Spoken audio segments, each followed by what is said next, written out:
നമസ്കാരം. വിദ്യാർത്ഥികളുടെ പ്രതിഷേധം ആളിക്കത്തിക്കൊണ്ടിരിക്കുകയാണ്. സംഭവിച്ചു പോയതിനെക്കുറിച്ച് വളരെയധികം ഖേദവും നമ്മുടെ സിസ്റ്റത്തെക്കുറിച്ച് ഓർത്ത് വളരെയധികം കൺസേണും ഒക്കെ ഉണ്ടെങ്കിലും ഈ പ്രതിഷേധം എന്തുകൊണ്ടും നമുക്കെല്ലാവർക്കും തന്നെ ഒരു വലിയൊരു പ്രത്യാശ നൽകുന്നതാണ്, സന്തോഷവും നൽകുന്നുണ്ട്. കാരണം ജനാധിപത്യം പുലരുകയാണ്. ആയുധം കൊണ്ടും അധികാരം കൊണ്ടും എറഗൻസ് കൊണ്ടും ജനങ്ങളുടെ പ്രതിഷേധത്തെ അടിച്ചമർത്താമെന്ന ഇത്രയും കരുതി ധാർഷ്ട്യത്തോടെ ജീവിച്ച ഭരണകൂടത്തിന് അല്ലെങ്കിൽ ഭരണവർഗത്തിന് ഭയം കടന്നുകൂടിയിട്ടുണ്ട്. അവരെ വെറുപ്പിക്കാനായിട്ട് അവരെ അവർക്കൊരു ചില സന്ദേഹങ്ങൾ കടന്നുകൂടിയിട്ടുണ്ട്. അതുകൊണ്ട് തന്നെ കണ്ടില്ലെന്ന് നടിച്ച സമരത്തെ ചർച്ചയ്ക്ക് വിളിച്ചിരിക്കുന്നു, വീണ്ടും ചർച്ചയ്ക്ക് വിളിച്ചിരിക്കുന്നു. എന്നാൽ റെസിഗ്നേഷൻ വിദ്യാഭ്യാസ മന്ത്രി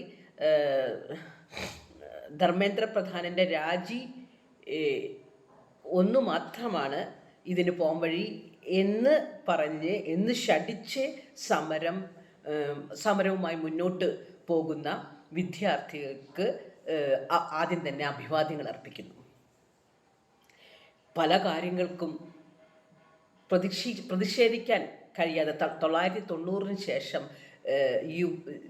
യുവതയ്ക്കൊരു ജഡത്വം ബാധിച്ചിട്ടുണ്ടായിരുന്നു. എല്ലാവരും സുഖലോലുപതയിലും ഒരു ഇൻസ്റ്റിറ്റ്യൂഷണലൈസ്ഡുമായി. ഈ 90 ശേഷമുള്ള രക്ഷകർത്താക്കൾ വെണ്ണക്കട്ടി പോലെയാണ് മക്കളെ വളർത്തിയിട്ടുള്ളത്. അവർ ഫീഡ് ചെയ്യുന്നു, അവർ മക്കളൊപ്പം ട്യൂഷന് പോകുന്നു, കൊണ്ടാക്കുന്നു, വരുന്നു. കുട്ടികൾക്ക് പ്രത്യേകം സ്വതന്ത്രമായൊരു ഇച്ഛാശക്തിയോ അതേപോലെ തന്നെ ഒന്നിനൊരു ഡിസ്ക്രീഷനോ ഒരു ഇൻഡിപെൻഡൻസോ ഒന്നും ഉണ്ടായിരുന്നില്ല. രക്ഷിതാക്കൾ തീരുമാനിക്കും, അവർ നടപ്പിലാക്കും. 1, 2 അല്ലേ ഉള്ളൂ, നമ്മുടെ കാലഘട്ടത്തെ പോലെ അല്ലല്ലോ എന്ന് പറഞ്ഞ് രക്ഷിതാക്കൾ ഇങ്ങനെ പാമ്പർ ചെയ്ത് ഓവർ കൺസേൺഡ് ആയി അങ്ങനെ വളർത്തിയ ഒരു തലമുറയായിരുന്നു. പുതിയ തലമുറ പ്രതികരിക്കാനും പ്രതിഷേധിക്കാനും വരികയും ആൾക്കൂട്ടങ്ങൾ സംഘടിപ്പിക്കുകയും ചെയ്യുന്നു എന്ന് കാണുന്നത് ജനാധിപത്യത്തിൻ്റെ വലിയൊരു വിജയമാണ്. അത് ചെയ്യുന്ന യുവാക്കൾക്ക് സോളിഡാരിറ്റി കൊടുക്കുകയും ചെയ്യുകയാണ്. അപ്പോൾ അതിനിടെ നിശിതമായ വിമർശനങ്ങൾ പല കോർണറിൽ നിന്നും വരുന്നുണ്ട്. ഈ കുട്ടികളുടെ ഇൻസ്റ്റിറ്റ്യൂഷണലൈസ്ഡ് ആയിട്ടുള്ള അതിൻ്റെ ഫലം പറ്റിത്തീനികൾ ഇങ്ങനെ ഇത്രയും കാലം ഒരു സുഖശീതള ഛായയിൽ, ഇൻസ്റ്റിറ്റ്യൂഷൻസിൻ്റെ സുഖശീതള ഛായയിൽ അധികാരത്തിൻ്റെയും വെൽത്തിൻ്റെയും അല്ലെങ്കിൽ അതിൻ്റെയൊക്കെ ആ ഛായയിൽ, ആ ശീതള ഛായയിൽ ഇരുന്ന് പറ്റിത്തിന്ന ഒരു പറ്റം ആൾക്കാരുണ്ട്. അവരുടെ പ്രതികരണങ്ങളും നമ്മളെ വളരെയധികം ചിരിപ്പിക്കും. കാരണം അവർ 21ാം നൂറ്റാണ്ടിൽ ജീവിക്കാൻ അർഹരാകും. ഫ്യൂഡൽ ആറ്റിറ്റ്യൂഡ് വെച്ച് പുലർത്തുന്നു. എന്നും കാശുള്ളവൻ മാത്രമാണ്, ഈ ജനറേഷൻ വെൽത്തുള്ളവർ മാത്രമാണ് അധികാരത്തിലെത്തുകയും അതേപോലെ തന്നെ ഭരിക്കുകയും ഒക്കെ ചെയ്യും. ചിലർ ഭരിക്കാൻ വേണ്ടി ജനിക്കുകയും ചിലർ ഭരിക്കപ്പെടാൻ വിധിക്കപ്പെടുകയും ചെയ്യുന്ന സമൂഹമുണ്ട് എന്നുള്ള തിരുത്തെഴുത്താണ് ഇപ്പോൾ നടന്നുകൊണ്ടിരിക്കുന്നത്. ആ സമയത്താണ് നമ്മുടെ ഈ 3-ാം കിട 4-ാം കിട സിനിമകൾ പിടിച്ച് മനുഷ്യരുടെ ഈ പ്രേക്ഷകരുടെ സെൻസിബിലിറ്റിയെ ഒരു നൂറ്റാണ്ട് പിന്നോക്കം കൊണ്ടുപോകുന്ന രീതിയിലുള്ള സിനിമകൾ പിടിച്ച കുറച്ച് സംവിധായകന്മാരും കുറച്ച് പ്രൊഡ്യൂസേഴ്സൊക്കെ കേരളത്തിൽ ഇടയ്ക്കുണ്ട്. തനി ഫണ്ടമെൻ്റൽ ഫ്യൂഡൽ ആറ്റിറ്റ്യൂഡ്സ് ഈ തമ്പുരാൻ ഫിലിമുകളും ഹൈലി പാട്രിയാർക്കൽ ഫിലിമുകളൊക്കെ ഉണ്ടാക്കി കുറേ കാശും മേടിച്ച് ആൾക്കാരെയൊക്കെ ഇക്കിളിപ്പെടുത്തി അത് വിറ്റ് കാശാക്കി ജീവിച്ച കുറച്ച് ഡയറക്ടേഴ്സും പ്രൊഡ്യൂസേഴ്സൊക്കെ നമുക്കുണ്ട്. അവർക്ക് അതേ അറിയുള്ളൂ, അധികാരത്തിൻ്റെ ശീതളച്ചായയിൽ ഇരുന്ന് പറ്റിത്തിന്ന് ജീവിച്ച കുറച്ച് ആൾക്കാർ. അതിൽ പെടുന്ന ഒരാളാണ് മേജർ രവി എന്ന് പറയുന്നത്. മേജർ രവി ഒന്നാന്തരം പറ്റിത്തീനിയാണ്, തിരക്കഥ വരെ മോഷ്ടിച്ചിട്ടുണ്ട്. അപ്പോൾ അദ്ദേഹത്തിന് എവിടെയാണ് ജയിച്ചവർക്ക് ജയ് പിടിച്ച് അവനവൻ്റെ കാര്യങ്ങൾ നടത്തുക എന്നുള്ളൊരു ഉദ്ദേശമാണ്. ഈ ഗ്ലാമറിൽ നിൽക്കുക, വളരെ സ്വന്തമായിട്ട് ഇതുപോലൊരു സമരം മേജർ രവി വിചാരിച്ചാൽ നടത്താൻ സാധിക്കും. മേജർ രവി വിളിച്ചാൽ ഏത് പട്ടി പോവും. അപ്പോൾ നല്ല ആൺകുട്ടികൾ ചെറുപ്പക്കാർ ചുണക്കുട്ടികൾ വന്ന് ഇത്രയും വലിയ ഒരു പ്രതിഷേധം നടത്തുകയാണ്. പ്രതിഷേധം നടത്തുന്നതിന് ഒരു കുറ്റവുമില്ല. അപ്പോൾ പ്രതിഷേധക്കാരൻ മുഴുവൻ ദേശവിരുദ്ധർ എന്ന് പറഞ്ഞ് മുദ്ര കുത്തുന്നത് ശരിയല്ല. അതിൽ ദേശവിരുദ്ധർ കടന്നുകൂടിയിട്ടുണ്ടാകാം, നനഞ്ഞരം കുഴിക്കുന്നുണ്ടാവും പലരും. അതിന് കണ്ടുപിടിക്കേണ്ടതാണ് ഭരണകൂടത്തിൻ്റെ ഉത്തരവാദിത്തം. അല്ലാണ്ട് പ്രതിഷേധക്കാരെ അടിച്ചമർത്തുകയല്ല. അവർക്ക് ഭക്ഷണം എത്തിക്കുന്നവരെ, ആ ജന്തർ മന്ദിറിലേക്ക് ഭക്ഷണം അവിടേക്ക് എത്തിക്കുന്ന ഡെലിവറി ബോയ്സിനെ വരെ നിരോധിക്കുക എന്നൊക്കെ പറഞ്ഞൊരു ജനാധിപത്യ സംവിധാനത്തിന് ഭൂഷണമല്ല. ട്രാവൽ ഒരുപക്ഷെ ട്രാഫിക് അധികം വന്ന് ഉണ്ടാവരുത്, അത് വലിയ ബഹളം ഉണ്ടാവും എന്ന രീതിയിൽ ഭരണകൂടം ഒരു പ്രിക്കോഷനൊക്കെ എടുക്കും.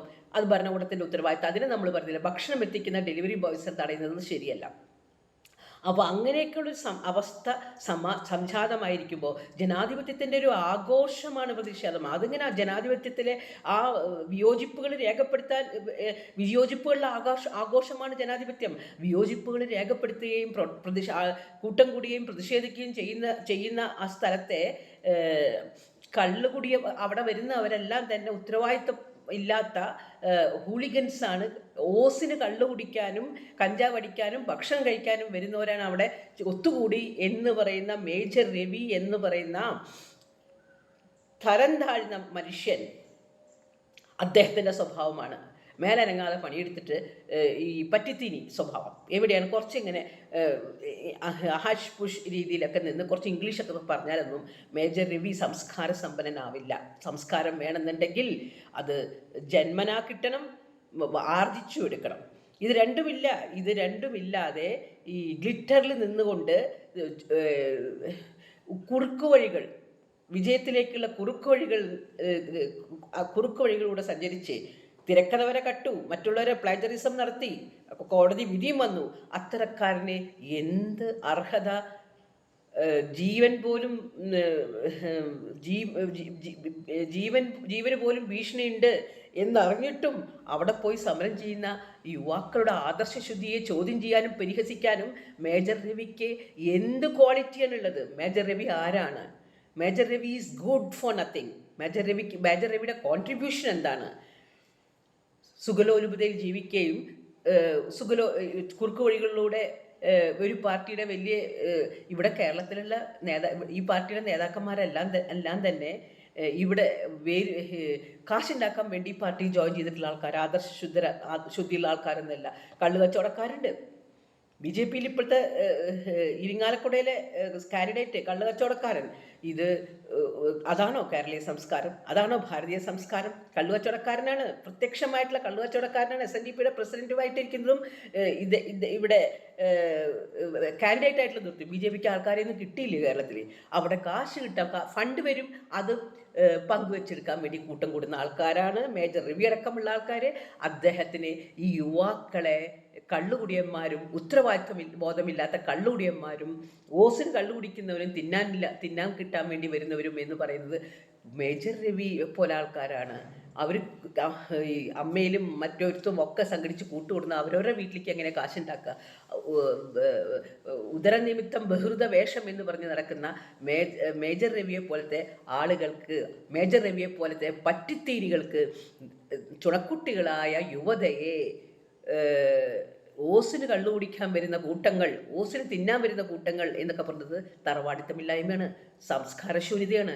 ഇത്രയും വലിയൊരു സമരത്തെ ഇത്രയും മ്ലേച്ഛമായ മോശമായ ഭാഷയിൽ നമുക്ക് വിയോജിപ്പുകൾ ഉണ്ടാവാം കുട്ടികളോട്. അവരോട് പറയേണ്ട ഭാഷ ഇതല്ല.